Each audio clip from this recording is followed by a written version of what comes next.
ഇന്നത്തെ സുവിശേഷം പ്രഭാഷകൻ 24-ാം അധ്യായം. കർത്താവ് പറയുന്നു, ജ്ഞാനത്തിൻ്റെ മാഹാത്മ്യം.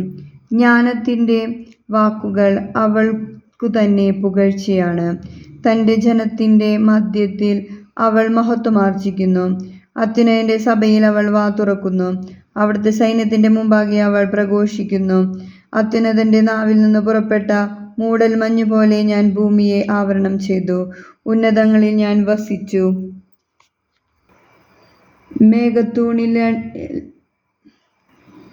മേഘത്തൂണിലായിരുന്നു എൻ്റെ സിംഹാസനം. ഞാൻ തനിയെ ആകാശത്തിനു പ്രദക്ഷിണം വയ്ക്കുകയും പാതാളത്തിൻ്റെ ആഴങ്ങളിൽ സഞ്ചരിക്കുകയും ചെയ്തു. ആഴിയിലെ അലകളിലും ഊഴിയിലും എല്ലാ ജനതകളിലും രാജ്യങ്ങളിലും എനിക്ക് ആധിപത്യം ലഭിച്ചു. ഇവയിലെല്ലാം ഞാൻ വിശ്രമസങ്കേതം അന്വേഷിച്ചു. ആരുടെ ദേശത്ത് വസിക്കണമെന്ന് ഞാൻ ആലോചിച്ചു. അപ്പോൾ സകലത്തിൻ്റെയും സൃഷ്ടാവ് എനിക്കു കൽപ്പന നൽകി. എൻ്റെ സൃഷ്ടാവ് എനിക്ക് കൂടാരത്തിന് സ്ഥലം നിശ്ചയിച്ചു തന്നു. നമ്മുടെ കർത്താവായ യേശുവിനെ സ്തുതി.